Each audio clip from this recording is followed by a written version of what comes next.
Hey guys, welcome to channel IT brains. तो guys, NCL northern coalfield limited की तरफ से बहुत बड़ी अप्रेंटिसशिप की वैकेंसी निकल के सामने आ रही है, जहां की 1295 टोटल सीट्स की वैकेंसियां हैं। किन किन ट्रेड्स की वैकेंसी आई हुई हैं और कौन कौन बच्चे एलिजिबल हैं, किस राज्य के बच्चे भर सकते हैं, सारी बातों को हम लोग देखेंगे। कब तक लास्ट डेट है, कब से फॉर्म फिलअप होगा।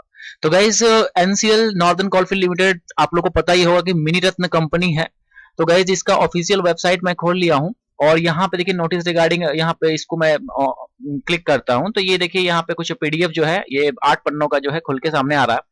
और इसको चलिए हम लोग जो है देख लेते हैं कि क्या क्या किन किन बातों का यहाँ पे ख्याल रखना है। आप लोग का जो ये वैकेंसी आई है किस तरह से अप्लाई होगा, सभी बातों को हम लोग यहाँ पे देखेंगे। तो गाइस, सबसे पहले तो आप लोग डेट देख लीजिए, कितना है तारीख है, ये 27/11 का डेट में ये पब्लिश किया गया है। ठीक है, और नोटिफिकेशन संख्या जो है इतना है। देखिए गाइस, यहाँ पे जो है जो अप्रेंटिसशिप जो एक्ट है, ठीक है, अप्रेंटिसशिप रूल 1992 के तहत जो है इसको निकाला गया है, जहाँ की आप लोग का सॉरी यहाँ जो 1961 के अथी के अनुसार इसको अप्रेंटिसशिप को निकाला गया है। तो गाइस, यहाँ सबसे पहले तो बात कर लेते हैं कि वैकेंसीज जो है किन किन ट्रेड्स की आई हुई है, लाइक आईटीआई ट्रेड्स में जो है किनका किनका। ठीक है, तो देखिए गाइस, यहाँ पे जो है वेल्डर ट्रेड, ठीक है, वेल्डर गैस एंड इलेक्ट्रिक का कितना है भाई, तो जनरल का 46 सीट है, ओबीसी का 13 सीट है, एससी का 12, एसटी का फिर एसटी का 17। ठीक है, और फिर यहाँ पे जो है जो आपका पीएच कैंडिडेट्स हैं उनका यहाँ पे सीट्स है। तो टोटल कुल मिलाकर के यहाँ पे वेल्डर का 88 सीट है और ट्रेनिंग कितने दिन का होगा, तो 1 साल का आपका ट्रेनिंग होगा। उसके बाद फीटर ट्रेड की बात करें तो फीटर ट्रेड में टोटल वैकेंसी यदि मैं बात करूं तो 685 वैकेंसी है, जहां की जनरल कैटेगरी से अनरिजर्व से 349, फिर इधर ओबीसी से 102 और इधर ये सब आप लोग कैटेगरी देख सकते हैं। ठीक है, तो गाइज ये फिटर का हो गया। इलेक्ट्रीशियन ट्रेड, ठीक है, जो कि एक अपने आप में फिटर इलेक्ट्रीशियन बड़े बड़े ट्रेड्स हैं, यहाँ की अनरिजर्व जो है 219, टोटल बात कर ले तो 430। इसका भी ड्यूरेशन 1 साल का रहेगा, आप लोग को पता ही होगा। मोटर मैकेनिक, ठीक है, मोटर मैकेनिक जो है, जो कि मोटर मैकेनिक व्हीकल एमएमवी जो होता है, जो उसका 48 जनरल कैटेगरी में, फिर ओबीसी 13, इस तरह से टोटल जो वैकेंसियां हैं यहाँ पे 92। तो कुल यदि मैं ग्रैंड टोटल कर दूं तो जो अनरिजर्व से 638 है और ओबीसी से 199 है। उसी तरह एससी एसटी का यहाँ देख लीजिए, फिर पीएच कैंडिडेट्स का देख लीजिए। ठीक है, और यहाँ टोटल जो है 1295 सीट्स। ठीक है, अप्रोक्स मानिए इसको आप लोग कितना 1300 वैकेंसियां हैं। अब एलिजिबिलिटी और क्वालिफिकेशंस की बात करें तो वेल्डर हो, चाहे इलेक्ट्रीशियन हो, चाहे फिटर हो, चाहे एमएमवी हो, ठीक है, सभी जितने भी बच्चे हैं तो जो भी अप्लाई करना चाहते हैं उनका, जैसे कि वेल्डर की बात करें तो 8th पास हो और साथ में आईटीआई उनका हो। ठीक है, एनसीबीटी या एससीबीटी दोनों बच्चे अप्लाई कर सकते हैं, बट ये जो क्वालिफिकेशन है आपका 8th या आईटीआई, ठीक है, ये एमपी या फिर एमपी बेस्ड इंस्टीट्यूट से ही होना चाहिए। मतलब आपने आईटीआई अगर यूपी स्टेट से किया है या एमपी स्टेट से करा है, तभी आप जो है इस फॉर्म को, दैट मींस अप्रेंटिसशिप के लिए अप्लाई कर सकते हैं। अप्लाई कैसे करना है गाइस, वो भी हम लोग अभी थोड़ी देर में देखेंगे। उसके बाद यहाँ पे इलेक्ट्रीशियन ट्रेड की बात करें तो 10th और आईटीआई अगर आप एनसीबीटी या एससीबीटी दोनों सभी में अलाउड है, एनसीबीटी या एससीबीटी। लेकिन कंडीशन गाइस यहाँ पे मेजर कंडीशन यही है कि यूपी या फिर एमपी से आपने आईटीआई कर रखा है और 10th भी कर रखा है, उस केस में ही आप इस अप्रेंटिसशिप को अप्लाई कर पाइएगा। एमएमबी के लिए भी यही कंडीशन है कि यूपी या एमपी, उत्तर प्रदेश या मध्य प्रदेश बेस्ड इंस्टीट्यूट से अगर आपने आईटीआई करा है या 10th करा है, तभी आप एलिजिबल पाइएगा। अप्लाई तो आप कर सकते हैं लेकिन एलिजिबल होइएगा।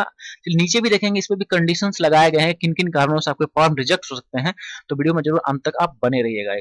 ठीक है, उसके बाद देखिएगा यहाँ यूपी और एमपी का जो जो भी है, तो यहाँ पे 50% जो है aggregate for general, 45 in case of, ये सभी चीजें जो है आप लोग का बोला गया है कि दोनों का 10th का और जो है आईटीआई का एग्रीगेट मिला करके जनरल कैटेगरी का 50% अबव होना चाहिए, तभी आप अप्लाई कर पाइएगा।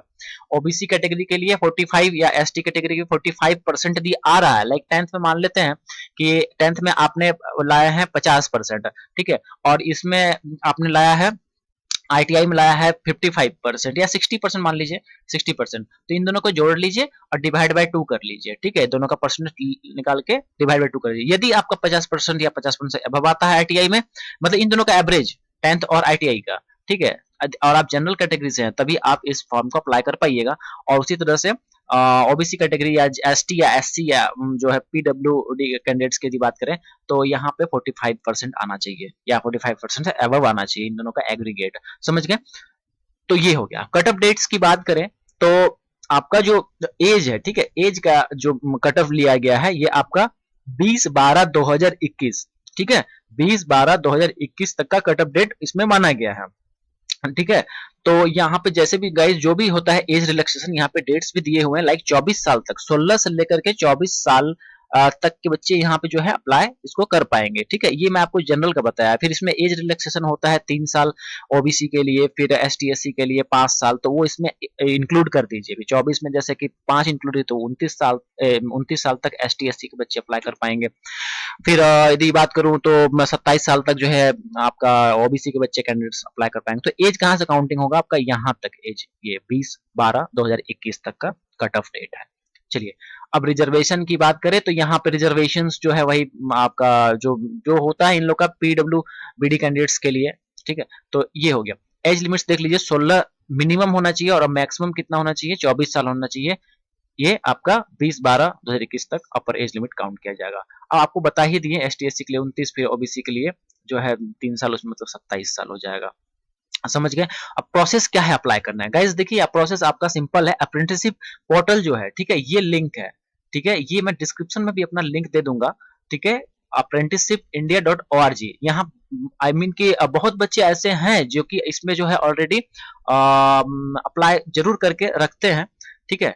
तो गाइज जैसे कि अप्रेंटिसशिप इंडिया का, चलिए मैं वेबसाइट खोल के ही आपको दिखा देता हूँ। तो गाइज जैसे ही आप लॉगिन पे मतलब वो जो लिंक पे क्लिक कीजिएगा तो अप्रेंटिसशिप इंडिया का जो वेबसाइट है ये खुल जाएगा। यहाँ पे आपको सिंपली क्या करना है? लॉगिन करना है। जिन्होंने यहाँ पे प्रोफाइल 100% अपना क्रिएट कर लिया है उनको यहाँ लॉगिन करना होगा, और जिन्होंने नहीं किया है, जब जिन्होंने अभी तक नहीं बनाया है उनको क्या सिंपली यहाँ पे रजिस्टर पे क्लिक करना है।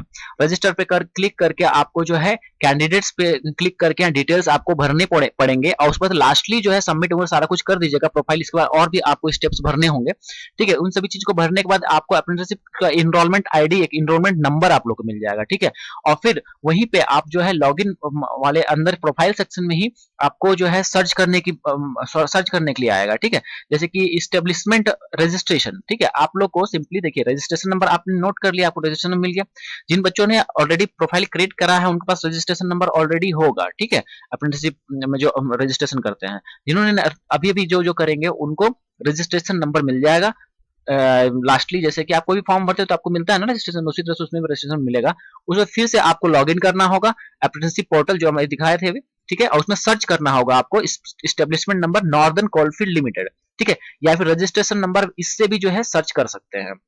सर्च ऑप्शन रहता है जहाँ की एक कंपनी का नाम आपको ढूंढना पड़ेगा, नॉर्दर्न कोलफील्ड लिमिटेड, और फिर वहां पे अप्रेंटिसशिप की जो वैकेंसी आई होगी वहां पे अप्लाई बटन इस तरह से लिखा हुआ रहेगा, ठीक है, अप्लाई बटन उस पर बस आपको क्या करना है? क्लिक कर देना है। इस पे जो ही क्लिक कीजिएगा तो सबमिट हो जाएगा आपका फॉर्म, बस कुछ नहीं है, बस आपको अप्लाई बटन पे क्लिक करना है, सबमिट कर देना है, आपका ये जो है हो जाएगा, आपका ये मतलब सबमिट हो जाएगा। समझ गए? उसके बाद देखिए गाइज यहाँ पे जो है यदि कुछ बात करें हम लाइक डेट्स की गाइज कि कब से जो है फॉर्म भराएगा, तो ये देखिए गाइज आप लोग का जो डेट है ये 6 दिसंबर से, ठीक है। तो 6 दिसंबर से जो है ये फॉर्म आपके फिलअप होंगे अप्रेंटिसशिप पोर्टल पे, अप्लाई करना होगा आपको। और लास्ट डेट जो है ये कब तक है आपका? 20/12 तक, मतलब 20 दिसंबर तक ये डेट्स हैं, आप लोग अप्लाई कर सकते हैं, ठीक है। और दूसरी बात है कि डेट ऑफ बर्थ चाहे आधार चाहे नेम या फिर फादर्स नेम सभी सेम टू सेम आपके जो सर्टिफिकेट्स में है वही पोर्टल में भी होने चाहिए। अप्रेंटिसशिप पोर्टल जो है उसमें भी सेम टू सेम वही चीजों को मैच खाना चाहिए, ठीक है। यही चीज हो गया। चलिए सिलेक्शन प्रोसेस क्या है? देखिए सिलेक्शन प्रोसेस जो है यहाँ पे प्रोविजनल मेरिट लिस्ट बनाया जाएगा, ठीक है। तो मेरिट लिस्ट के आधार पर होगा। और दूसरी बात है कि नोटिफिकेशन जो भी है डेट्स, उस डेट्स के बाद आप लोग का फिर कंसिडर नहीं किया जाएगा। तो आप लोग ध्यान रखिएगा कि डेट्स के पहले इन चीजों को फिलअप कर लीजिएगा, मतलब सिंपली आपको अप्लाई कर लेना है, ठीक है।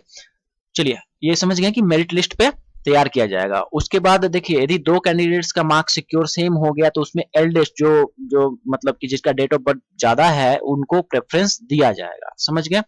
चलिए उसके बाद जो भी जो प्रोविजनली शॉर्टलिस्टेड कैंडिडेट्स, ठीक है, ओरिजिनल डॉक्यूमेंट्स वेरिफिकेशन के लिए बुलाया जाएगा। एनेक्सर ए में दिया हुआ है, नीचे आप लोग को दिखा देते हैं क्या क्या जो है वहां मांगा जाएगा। डॉक्यूमेंट्स भी आप लोग को बता देते हैं। ठीक है। चलिए, अब यहाँ पे यदि कोई भी डॉक्यूमेंट्स आप फेल करते हैं तो आपका कैंसिल हो जाएगा अप्रेंटिसशिप का जो ये अप्लाई जो आप कर रहे हैं, ठीक है। ये चीज हो गया। फिर फिजिकली आपको जो है वेन्यू दिया दिया जाएगा, मेरिट लिस्ट इसका निकलेगा, आप लोग को अपडेट करेंगे चैनल पे, दे देंगे जब मेरिट लिस्ट आएगा, तो उस टाइम में आपको फिजिकली जो है डॉक्यूमेंट्स वेरीफाई कराना होगा। ये प्रोसेस सारा आप लोग को पता ही है, ठीक है। उसके बाद आप लोग को जो है एक मेडिकल फिटनेस सर्टिफिकेट जो है वो लेकर के जाना होगा। हालांकि अभी उसको मत बनाइएगा, जब आप लोग का मेरिट लिस्ट वगैरह आ जाएगा उस टाइम में बनाइएगा, क्योंकि ये लोग जो है करंट वाला खोजता है, 1 महीना का खोजता है, तो अभी बना दीजिएगा तो हो सकता है कि आपका बेकार हो जाए वो चीज, ठीक है। आइए गाइस, जिसमें कुछ मुख्य मुख्य बातें आप लोग को बता देते हैं, जैसे कि यहाँ पे आप लोग कास्ट सर्टिफिकेट का बात किया गया है, तो आप लोग ध्यान दीजिएगा कि ओबीसी, ठीक है, ओबीसी सर्टिफिकेट आपको सेंट्रल वाला बनवाना है, ठीक है। सेंट्रल ओबीसी जो होता है ना, वो आपको बनाना है, क्योंकि वही रिक्वायरमेंट होता है, ठीक है। तो अभी वक्त है, अभी आप लोग जो है सेंट्रल वाला बनवा लीजिए। और हालांकि अप्लाई में तो आप लोग जो दिए रहिएगा यहाँ पे, हालांकि जो अप्रेंटिसशिप जो पोर्टल में जो लॉगिन कीजिएगा वहाँ पे कैटेगरी आपसे पूछेगा, सर्टिफिकेट अपलोड शायद नहीं करवाए, तो यहाँ पे आप लोग जो है सर्टिफिकेट देख लीजिएगा। आप लोग के पास सेंट्रल वाला नहीं है तो सेंट्रल वाला बनवा लीजिएगा। और कास्ट सर्टिफिकेट आपको चाहे एसटी एससी है सभी को आपको प्रोड्यूस करना पड़ेगा, ठीक है। और ठीक है, इसके बाद देखिए यहाँ पे जो है कट ऑफ डेट मैंने आपको बता ही दिया। और नेक्स्ट यहाँ पे यदि मैं बात करूँ तो यहाँ पे यदि आप एक बार ऑलरेडी अप्रेंटिसशिप कर चुके हैं कहीं से भी, तो फिर आप एलिजिबल नहीं हैं, ठीक है, इसको अप्लाई करने के लिए। दूसरी बात है कि कोई एक ही ट्रेड से आप अप्लाई कर सकते हैं। यदि 2 ट्रेड से अप्लाई कीजिएगा तो आपका कैंडिडेचर जो है वो क्या कर दिया जाएगा, रिजेक्ट कर दिया जाएगा। तीसरा है कि यहाँ पे आप लोग को कोई भी टीए और डीए नहीं दिया जाएगा, जैसे कि सिलेक्शन प्रोसेस के डॉक्यूमेंट वेरिफिकेशन या अदर थिंग्स के लिए बुलाया जाता है, तो वहां पे आप लोग को कोई भी टीए डीए नहीं दिया जाएगा। समझ गए। अगला और इम्पोर्टेंट पॉइंट गाइस यहाँ देख लीजिए कि यदि आप अप्रेंटिसशिप कर रहे हैं, आपने अप्रेंटिसशिप कर लिया, तो इसका मतलब ये नहीं है कि आप वहाँ के एक एम्प्लॉई हो गए, ठीक है। आप वहाँ क्लेम नहीं कर सकते कि भाई हम यहाँ के जो है स्टाफ हो गए, यहाँ पे हम हमको नौकरी दे दीजिए या फिर हम नौकरी यहाँ पे करेंगे। इस तरह से नहीं कर सकते हैं आप, ये चीज यहाँ पे लिखा गया है, क्लेम, ठीक है, shall not raise claim for employment in NCL in any case. समझ गया। उसके बाद फिर देखिए parents guardian in case of minor candidates के लिए एक एफिडेविट देना पड़ेगा, ठीक है, नोटरी से बनवा करके, जहाँ की एम्प्लॉयमेंट के लिए मतलब जॉब के लिए आप क्लेम नहीं कीजिएगा एनसीएल को, ये चीज बनवा के देना पड़ेगा। उसके बाद यहाँ पे और बात करें तो स्टाइपेंड की बात कही गई है, तो आप लोग को आधार आधार लिंक जो बैंक अकाउंट है उसी में आपको जो है अप्रेंटिसशिप का जो स्टाइपेंड है वो डायरेक्टली भेज दिया जाएगा। ये समथिंग एक 8,000 9,000 के अप्रोक्स गाइज आप लोग को मिलेगा, जो भी आपका रूल के तहत है 61 1961 के एक्ट के तहत, ठीक है। दूसरी बात है कि यहाँ पे वैलिड एक्टिव मोबाइल नंबर और ईमेल आईडी आपको रखना है, कम से कम 3 साल के लिए इसको एक्टिव रखना है, क्योंकि जो भी कम्युनिकेशन का जो पत्रचार का जो माध्यम होगा ना आपका, जैसे कि लाइक कोई भी नोटिफिकेशन आएगा, वो चीज आपको जो एनसीएल है आपके ईमेल पे या फिर एसएमएस अलर्ट के जरिए आपको भेजेगी। इसलिए मोबाइल नंबर और जो ईमेल आईडी है ये आपको खास करके ध्यान में रखना है। और आपका होना चाहिए, आपके गार्जियन पिताजी का भी हो सकता है, मम्मी का भी हो सकता है, बट एक्टिव रहना चाहिए, यूज होना चाहिए, यूज में रहना चाहिए वो, ठीक है। चलिए, उसके बाद फिर जो है आपको विजिट करते रहना एनसीएल वेबसाइट में, कोई भी इसमें जो भी फर्दर जो भी इंफॉर्मेशन, लेटेस्ट इंफॉर्मेशन के लिए, तो ऐसे चैनल पे भी अपडेट आप लोग को कर देंगे। चैनल को भी सब्सक्राइब आप लोग कर लीजिएगा, यहाँ से भी आप लोग का पर्पज सॉल्व हो जाएगा। खैर, यहाँ पे अगला पॉइंट देख अगला पॉइंट है गाइज कि डेट के बाद यदि आप करते हैं अप्लाई तो आप इलिजिबल हो जाइएगा, ठीक है, इन एलिजिबल होइएगा, एलिजिबल नहीं होगे मतलब आपको रिजेक्ट हो जाइएगा, ठीक है। उसके बाद यहाँ पे कन्वासिंग नहीं करना, मतलब किसी तरह का जो है पैरवी तैरवी ये सब जो है उसमें क्या होगा, आप बिना मतलब का चक्कर में पड़ जाइएगा, पैसा भी आपका ये हो जाएगा। तो ये चीज यहाँ पे कन्वासिंग की बात कही गई है। और यहाँ पे नेक्स्ट में कुछ यदि कुछ यहाँ पे इम्पोर्टेंट सबसे कुछ नहीं दिख रहा है।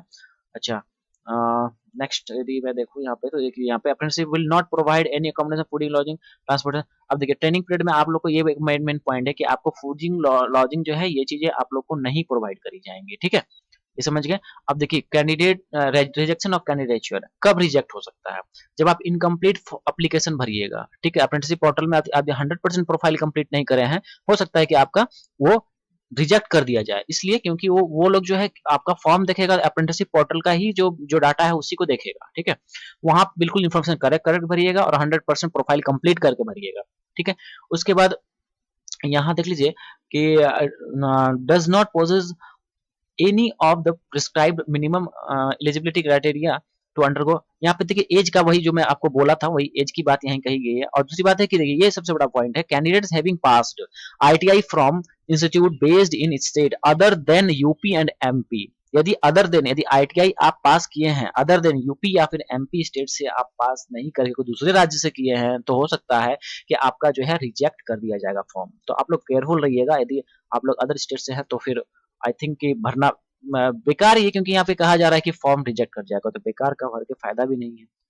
ठीक है, अब देखिए कुछ भी मिसमैच मिलता है name, father's name, date of birth, इन चीजों में या फिर 10th और 8th के सर्टिफिकेट में, तो भी आपका क्या कर दिया जाएगा, रिजेक्ट कर दिया जाएगा। ओपनिंग डेट देखिए गाइस यहाँ पे 6/12 है, इसमें 6 दिसंबर से ये फॉर्म भरे जाएंगे, लास्ट जो है 20/12 तक। ठीक है, कोई भी क्वेरी वगैरह के लिए आप ये जो ओरिजिनल ऑफिस जो है यहाँ पे आप कांटेक्ट कर सकते हैं 11 से 4 बजे तक के बीच में। और ये एड्रेस आई थिंक कि आप लोग का जो फिजिकल वेरिफिकेशन होगा ना इसी एड्रेस पे भी होना चाहिए। कॉन्टैक्ट नंबर है, कुछ हेल्पलाइन में आप कुछ बातचीत कर सकते हैं, कुछ प्रॉब्लम है तो। गाइस यहाँ पे देखिए आप लोग को डॉक्यूमेंट्स वेरिफिकेशन के टाइम में जो क्या क्या लेके जाना है, तो मार्कशीट 10th का, ठीक है, इलेक्ट्रिशियन फिटर के लिए, वेल्डर से हैं यदि आप, और 8th बेसिस पे एडमिशन हुआ था वेल्डर में आपका, तो 8th का मार्कशीट, ठीक है, ओरिजिनल। उसके बाद फिर आईटीआई मार्कशीट, फिर सर्टिफिकेट लेके जाना है एससीबीटी या एनसीबीटी यूपी बेस्ड इंस्टीट्यूट का ही, ठीक है, यूपी बेस्ड और एमपी बेस्ड बार बार वो लिख रहा है। फिर उसके बाद caste certificate S T S C OBC के लिए, या यहाँ पे जो है पीबीडब्ल्यू जो है कैंडिडेट्स उनके लिए, तो उनको जो है सर्टिफिकेट्स यहाँ सिविल सर्वेंट गवर्नमेंट और हॉस्पिटल से बनवा लेना होगा। फिर 4 फोटो चाहिए, ठीक है, अप्रेंटिसशिप पोर्टल में जो अपलोड किए हैं वही वाला फोटोग्राफ जो है यहाँ पे आपको लेकर के जाना है, 4 फोटोग्राफ पासपोर्ट साइज, ठीक है, आधार कार्ड लेके जाना है, पैन कार्ड लेके जाना है और बैंक पासबुक लेकर के जाना है। हालांकि गाइस यहाँ पे जो है डिटेल्स यहाँ पे दिए गए हैं, हालांकि इस जगह में आप लोग को मेडिकल सर्टिफिकेट की बात नहीं कही गई है, बट मेडिकल सर्टिफिकेट्स भी ये लोग मांगेंगे, तो अभी हालांकि बनाना नहीं है, फिर से इस पे एक डॉक्यूमेंट्स जो है डॉक्यूमेंट्स को लेके जाना है फिर से। हालांकि ये जो वेबसाइट में ये लोग जारी करेगा ही, क्योंकि जब मेरिट लिस्ट निकलता है उसको फिर से वहाँ दिया जाता है क्या क्या मतलब लेके जाना है ये सब चीजें, तो वहाँ पे आप लोग को अपडेट फिर से करेंगे। हालांकि अभी फिलहाल के लिए आपको इतना चीज आप लोग अपना रखिएगा अपने पास, ठीक है। तो गाइस सेंट्रल वाला बनवा लीजिएगा आप लोग ओबीसी एसटी ठीक है। तो गाइस चलिए ये आई थिंक कि आप लोग को इन्फॉर्मेशन आई थिंक करेक्ट मतलब जो है पूरा इन्फॉर्मेशन करेक्टली आप लोग को पता चल गया होगा कि क्या क्या है, एलिजिबिलिटी क्या क्या है, फिर कब तक लास्ट डेट है, कैसे फॉर्म को फिलअप करना है, और फिर जो है कौन कौन ट्रेड्स के लिए जो है फिलअप सीट्स कितने हैं, सभी चीजें, कट ऑफ एज क्या है, फिर सारी चीज आप लोग को यहाँ पता चल गया होगा। तो आई होप गाइज कि आप लोग को जानकारियां मिल गई होंगी।